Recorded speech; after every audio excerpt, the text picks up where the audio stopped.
the literal truth. He believed that the sun really was in the center. It wasn't just an elegant model. The sun really belonged in the center. That really was it. The earth really was moving. But as I say, he couldn't really prove this.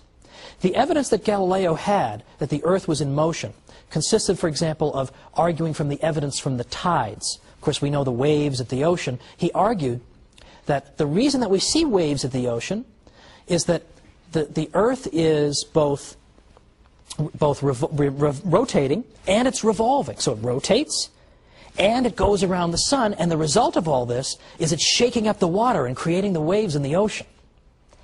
Well, if that sounds like a silly explanation, that's because it is. So people didn't necessarily buy that. But meanwhile, Galileo is walking around claiming that all biblical verses that make it sound as if the earth is motionless need to be reinterpreted. This was the problem. Can a layman just run around demanding the reinterpretation of biblical verses on the basis of a scientific theory that he can't even prove? And this was at a time, remember, when the Protestant Reformation was not exactly yet a distant memory. And Protestants were always hounding the Catholic Church for not giving the Bible its due and not listening to the Bible enough. So here's Galileo going around saying the Bible's got to be reinterpreted. So let's come back and try and make sense of what ended up happening to Galileo and who was right and who was wrong.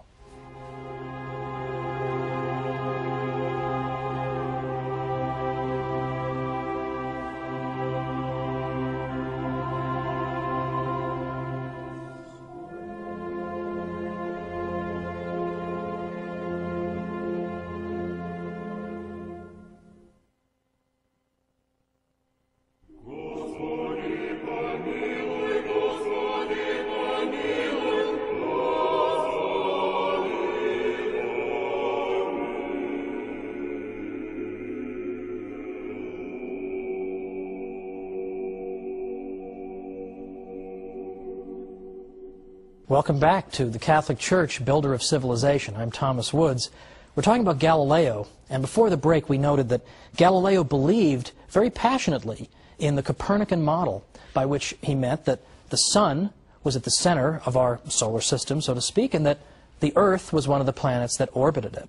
But as I also suggested, he did not have ironclad proof of that by any means. And if you talk to any historian of science who knows anything about the 17th century, he will tell you that the geocentrists, those who disagreed with Galileo and put the Earth at the center, still had a very good and reasonable scientific argument. And I want to amplify that point and just show that it wasn't a question of complete morons irrationally opposing Galileo, and Galileo being a wonderful genius who has to tolerate all these stupid ignoramuses. To the contrary, they had extremely good arguments that he could not answer. The main argument involved something called stellar parallax. Now that sounds very complicated, but you'll be amazed at how simple it is. Let's first just look at that word parallax. This is a phenomenon that we're all familiar with. We see it every day. Parallax shift works as follows. Let's suppose, for lack of a better prop, that this candle is my mother, and I'm on a merry-go-round as a child, and I'm looking at my mother watch me go around the merry-go-round. And let's suppose that over in the distance there's a tree over here.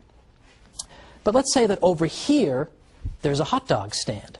So here I am, I'm going on the merry-go-round, and I'm looking at Mom, and I'm waving, and when I get to this part of the merry-go-round and I look at her, I see her against the tree. But when I get to this part, and I look at her from this angle, I see her against the merry-go-round.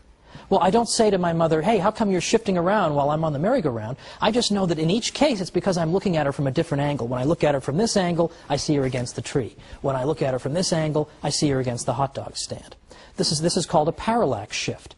It's why, if you look at a close-up object against a background, and you look at it with one eye, and then you look at it with the other eye, it seems to shift against the background. It's not because the object is actually moving. It's that you're looking at that object from a slightly different angle when you look at it from either of your eyes. Now, stellar parallax simply means a parallax shift that involves stars. And here, I'm going to refer you now to this diagram. What we see here in the diagram, you'll see on the left-hand side there are two human eyes. A little disturbing, but just work with me here. Look at the top eye in the upper left-hand corner. When that eye is looking at the object in the middle is that yellow star. From that angle, it sees the yellow star against the blue background at the lower right of the diagram. Now let's look at the bottom eye. In the lower left corner, we see the bottom human eye. When it looks up at the object, it sees it against the red background. So the apparent shifting of that object is the parallax shift. Now let's look at our second diagram. This one is portraying outer space. And here, instead of two human eyes, we have two solid circles. The top solid circle is the Earth on, let's say, January 1st. The bottom one is 6 months later, when the Earth has gone halfway around the Sun. Now, what's going on here? Well, notice that, again, we have a closer-up object and some farther away objects. In the case of my merry-go-round example, my mother was the close-up object, and the tree and the hot dog stand were farther away. Here, we have a closer-up star, and then we have stars that are farther away. Now, on January 1st, when we look at that close-up star, we see it against the background of other stars more in the distance. Now, 6 months later, when we look back at that star, we're looking at it from another angle, so we're going to see it against a different background of stars. In other words, in the same way that my mother seems to shift, depending on where I am on the merry-go-round, close-up stars are going to seem to shift depending on where we are on the Earth's orbit around the Sun. So we should see a parallax shift. We should see the closer-up stars appearing to move against the background of the farther-away stars. Okay, that's the end of the diagram segment today. Well, what does this all boil down to? It boils down to this. That in fact, at that time in the 17th century, geocentrists were making that argument. They were saying, okay, Galileo, if you're so sure the Earth is going around the Sun, how come we don't see parallax shifts? Now, that's not a stupid argument, is it? Does that sound like a dumb guy argument? That's a very sophisticated argument, isn't it? But Galileo had no answer for that. And again, the Church's attitude was, if you can't prove to us that this is absolutely true, then the best we can do for you is say you can use it as a theory, but you certainly can't go around saying, well, the whole Bible needs to be revisited and reinterpreted. You can't do that till you prove it.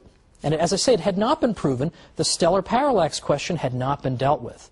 And in fact, it wasn't until a very long time afterward that we got sensitive enough equipment to be able to detect the parallax shift. It is there, but the distances involved, with the stars being so far away from us, were so much greater than anyone thought. No one had any idea they'd be so far away. No one realized that the parallax shift would be so tiny because of the distances involved. It looked as if there were no parallax shift, and so therefore the Earth is motionless. So I think that's important, just as a matter of justice, to point out that these were not just stupid heads. That's a serious objection to Galileo.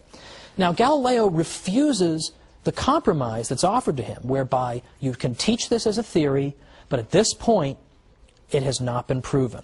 And again, the Church, as I said, is sensitive to Protestant charges that Catholics aren't paying proper regard to the Bible. So you have all these factors at work. Cardinal Robert Bellarmine said, look, if there were a real proof that the Sun is in the center of the universe, that the Earth is in the third heaven, and that the Sun does not go around the Earth, but the Earth around the Sun, then we should have to proceed with great circumspection in explaining passages of Scripture which appear to teach the contrary, and rather admit that we did not understand them than declare an opinion to be false which is proved to be true. But he said, as for myself, I shall not believe that there are such proofs until they are shown to me.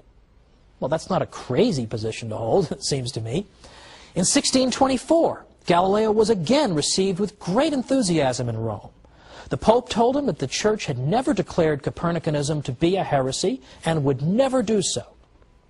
And the Pope decided to hang on to this idea that Galileo could continue to teach what he wanted to teach as long as it was in the realm of theory, until such time, if ever, it should become established firmly as fact.